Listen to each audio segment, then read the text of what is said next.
Hi everybody, I am going to talk about the challenges in families.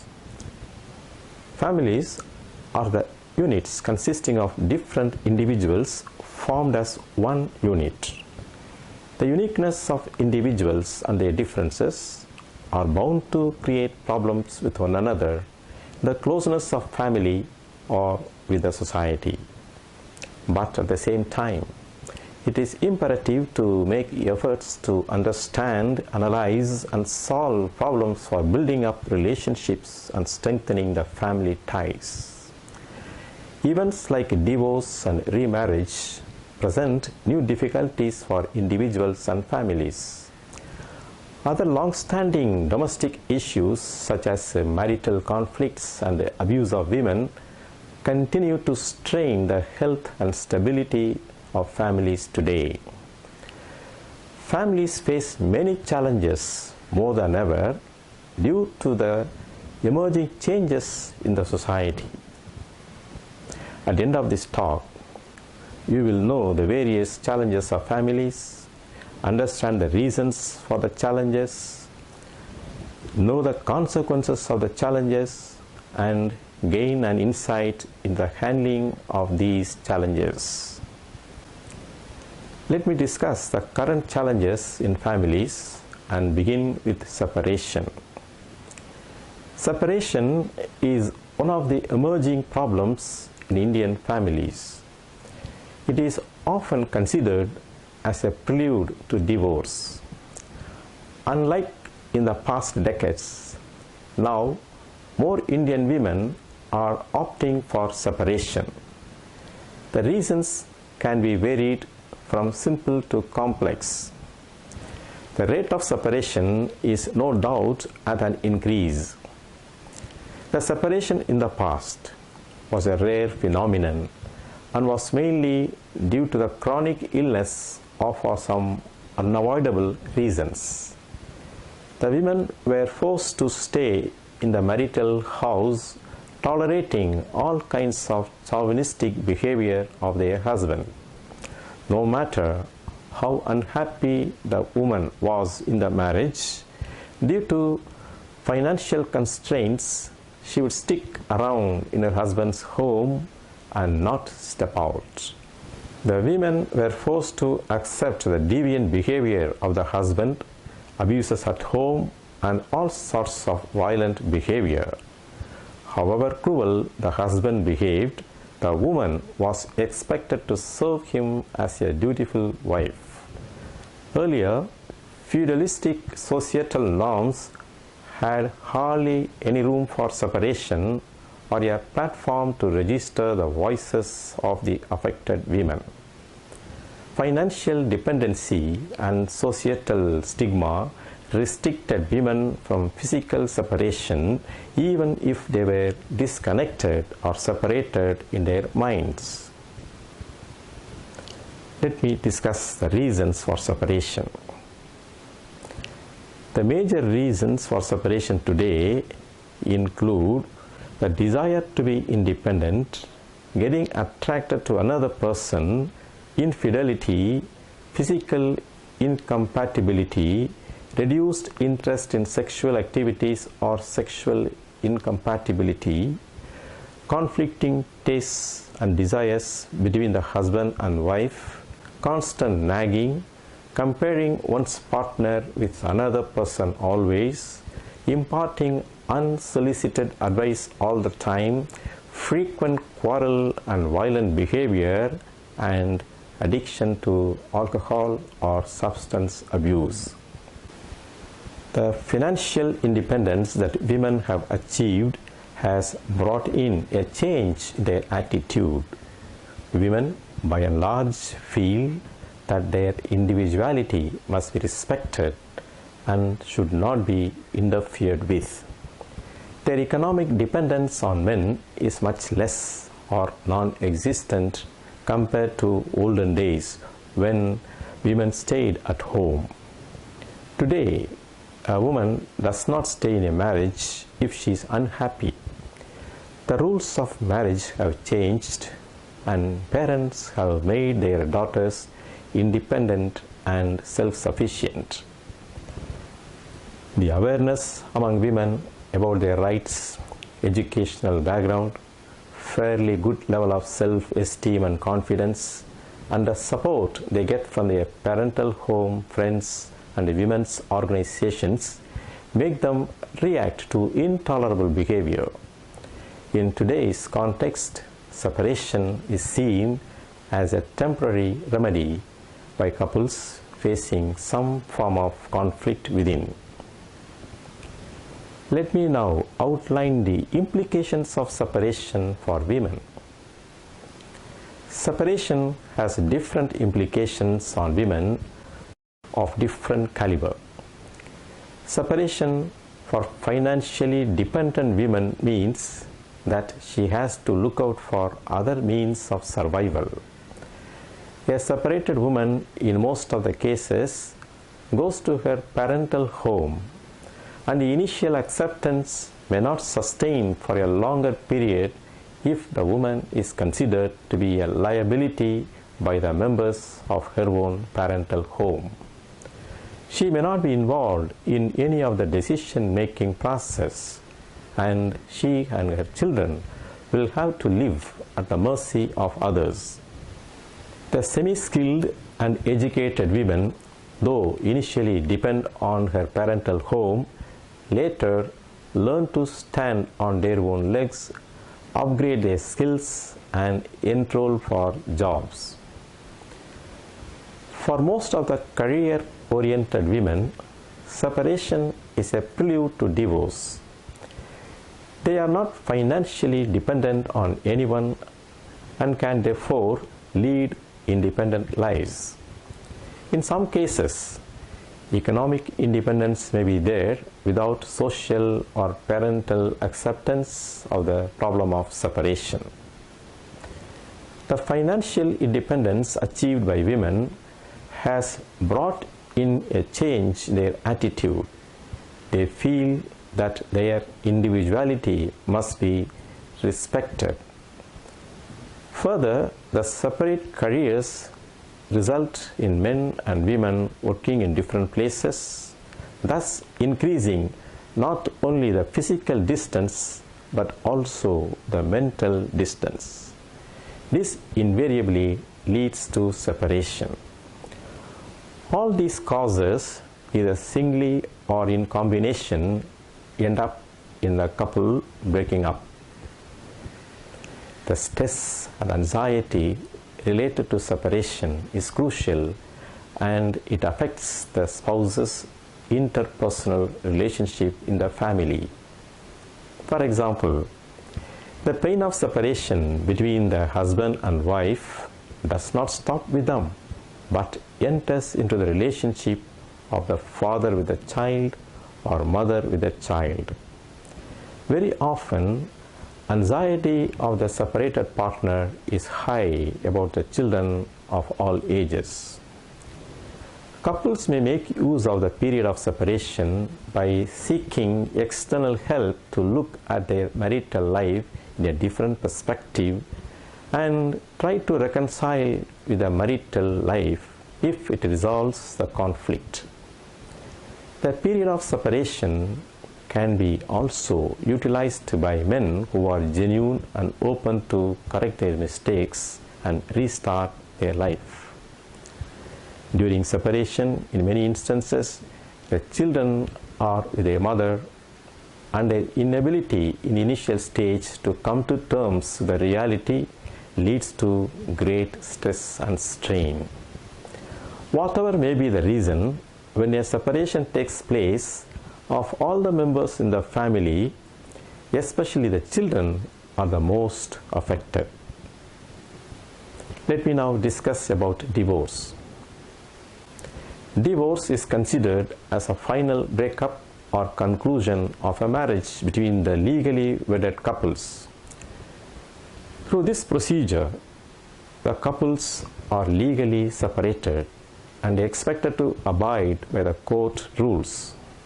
The court decides the settlement procedures with regard to children's future and custody, assets, maintenance, and so on. Through the divorce, The court nullifies the legal duties and responsibilities of couples towards each other so as the matrimonial bond. In many countries, divorce requires the sanction of a judge or other authority in a legal process. Divorce laws vary considerably around the world. Divorce is not permitted in some countries, such as in Malta and in the Philippines, though an annulment is permitted. Though inability of two individuals to live together as couples has been a common problem, the Indian society earlier looked at it as a word that would only be whispered and was accompanied by gestures of disapproval. The acceptance of divorce came much later to the liberalization of laws on divorce and the shedding of misconceptions and stigma on divorce on the part of the society. Today, divorce is getting wider social acceptance, not only in metros but also in rural areas. However, taking to legal remedies are confined mostly to the cities. And in rural areas, the caste panchayats play a major role in matters of divorce. Though India is considered as one of the countries with low rate of divorce, it is increasing at an alarming rate. This is an unusual trend in a country where the divorce rate was just 1 in 1,000 10 years ago and is still a relatively low 13 per 1,000 as compared to the US average of 500 per 1,000. Let me mention about the reasons for divorce. The common reasons for the increasing trend of divorce are the diminishing influence of the family and joint family, the growing psychological and financial independence of women to walk away from abusive relationships, late marriages resulting in a greater reluctance to compromise or change set ways of lifestyles and so on, greater acceptance of divorce and also gradual acceptance of divorced daughters by families, particularly in urban areas, the change of attitude of people, particularly the young, towards marriage, the anonymity of big cities that helps to avoid the glare of judgmental friends and relatives, and loneliness for the non-working partner, especially in nuclear families, compounded by moving away from familiar environment that can result in estrangement, extramarital affairs, and ultimately in divorce.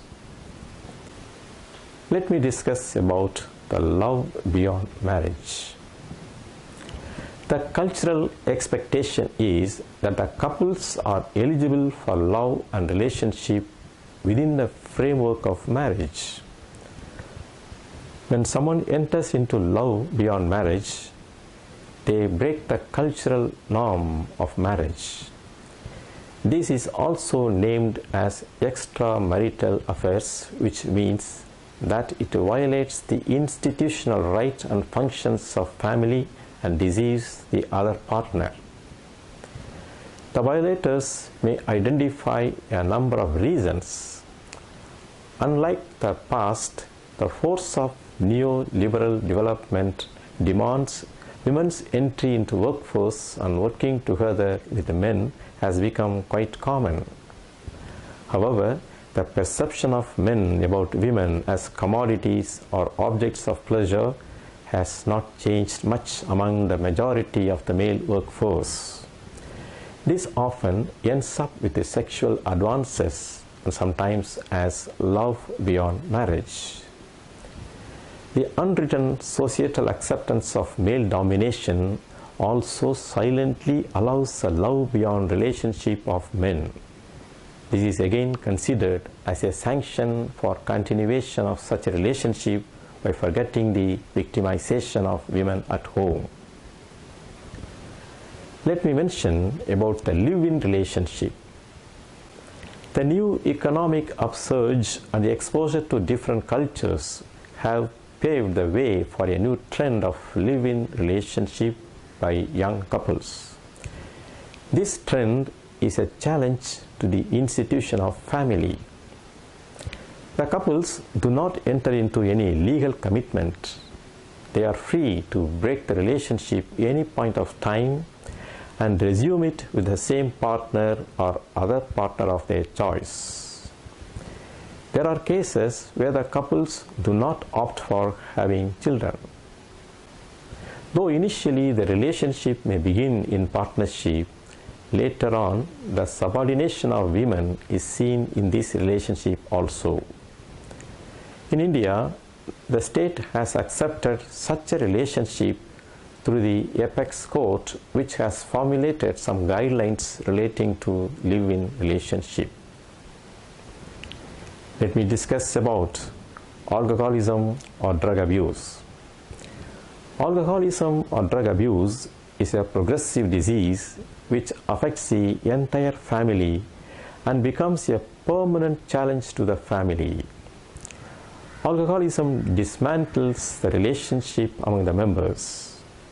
Financial problems and social stigma alienate the family from the mainstream of the society. The persons who are addicted to alcohol or drug abuse are very likely to suffer from serious health problems. The alcohol or drug develops character defects and they continue to behave in such a way that everyone in the family is affected. Managing the day-to-day tantrums of the alcoholic is also a Herculean task. Alcoholism or drug abuse creates negative impacts on the children in the family. Children, especially the male children, may pick up the habit of drinking from the adult members and their education gets affected.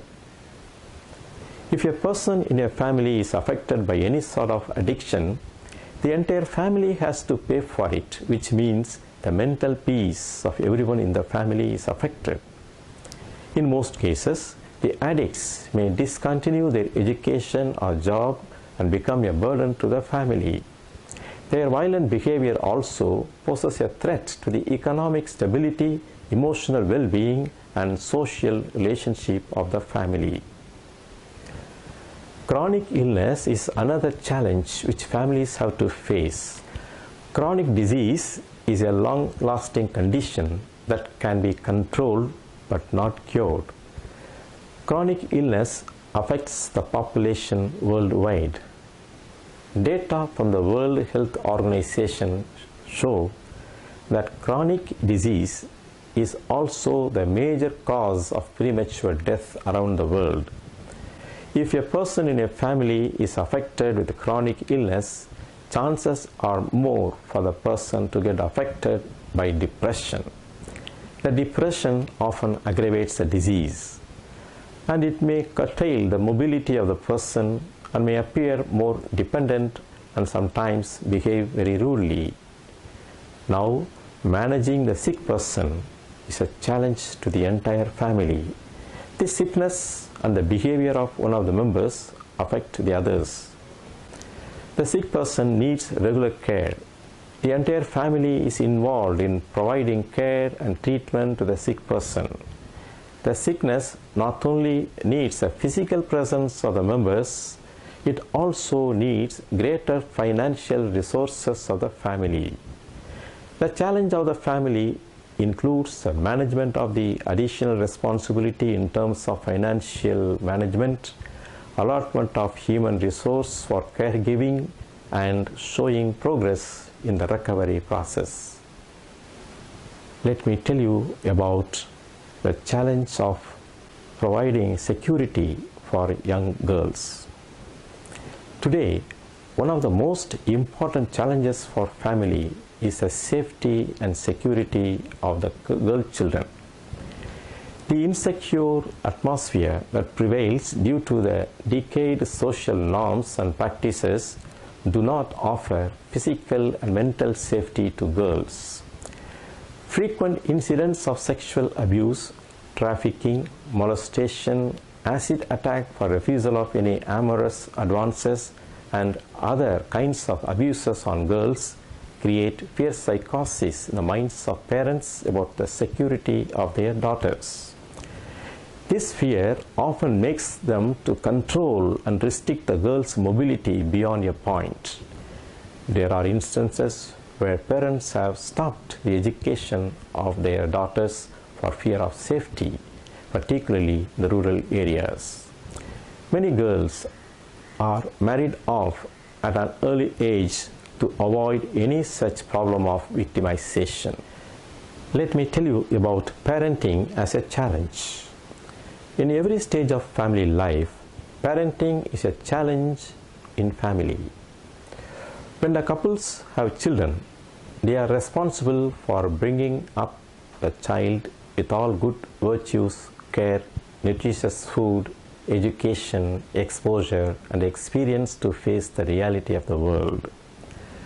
When the children are small, the parents take extreme care in the physical well-being and give medical care for the child. The parents are also careful in providing a conducive atmosphere for the growth of their children. As a child grows up, the responsibility of the parents also increases in educating the child with appropriate behavioral practices and value education. Parents in general find upbringing of their children very challenging at every stage of life. They need appropriate skills in dealing with their children. When the children are in their teen age, the parents come under great stress and strain as the children tend to be rebellious, disobedient, and independent. Parents, by and large, experience anxiety about the infatuations of their children, their poor academic performance, picking up fights with other children, getting into wrong friendship, usage of internet and mobile phones, and so on. They need to express concern and interest towards their children and empower their adolescent children to seek appropriate kind of help when necessary, to make good choices and to learn from experience. Let me now mention about the conflicts and abuses at family. Families are prone to have conflicts which may be either internal or external. These conflicts are derived from the misunderstandings, difference of opinions, ego clashes, and from the attitudinal problem of either one member or more members in the family. As a result, the conflicts lead to physical abuse, mental and sexual abuses frequently. Abuses in families are the most common, and domestic violence is rampant. Women are also abused sexually in some cases by the blood relations in addition to physical abuses. Conflicts between the family members sometimes become unmanageable and do not come to any solution. The personality traits and the attitudinal problem of the members place a lot of stress on all the others in the family. I would like to tell you about the death and bereavement in a family.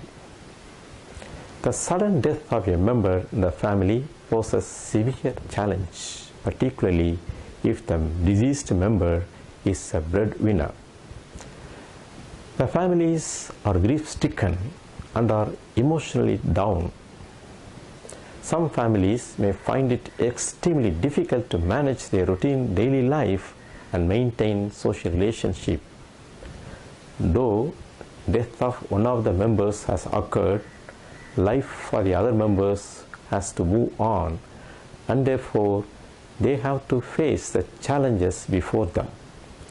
First and foremost, the members of the family need to accept the loss of one of them and learn to enhance their socio-economic skills. The family needs, however, social support and guidance in order to be part of the mainstream of the society and continue to live meaningfully. Let me sum up. Families face challenges such as economic instability, alcoholism or drug abuse of parents or children, chronic illness of family members, death and bereavement, conflict, gender violence, security of girl child, and so on. Separation is one of the emerging problems in Indian families. It is often considered as a prelude to divorce. Unlike in the past decades, now more Indian women are opting for separation. Divorce is considered as a final breakup or conclusion of a marriage between the legally wedded couples. Through this procedure, the couples are legally separated and expected to abide by the court rules. When someone enters into love beyond marriage, they break the cultural norm of marriage. This is also named as extramarital affairs, which means that it violates the institutional rights and functions of family and deceased partner. The new economic upsurge and the exposure to different cultures have paved the way for a new trend of live-in relationship by young couples. This trend is a challenge to the institution of family. Alcoholism or drug abuse is a progressive disease which affects the entire family and becomes a permanent challenge to the family. If a person in a family is affected with a chronic illness, chances are more for the person to get affected by depression. In such situations, managing the sick person is a challenge to the family. Frequent incidents of sexual abuse, trafficking, molestation, acid attack for refusal of any amorous advances, and other kinds of abuses on girls create fear psychosis in the minds of parents about the security of their daughters. Parents, in general, find upbringing of their children very challenging at every stage of life. They need appropriate skills in dealing with their children. Families are prone to have conflicts which may be either internal or external. These conflicts are derived from the misunderstandings, difference of opinions, ego clashes, and from the attitudinal problem of either one member or more members in the family. The sudden death of a member in the family poses severe challenge, particularly if the member is a breadwinner. The families are grief-stricken and are emotionally down. Let me sign off now and hope to see you in another session. Thank you.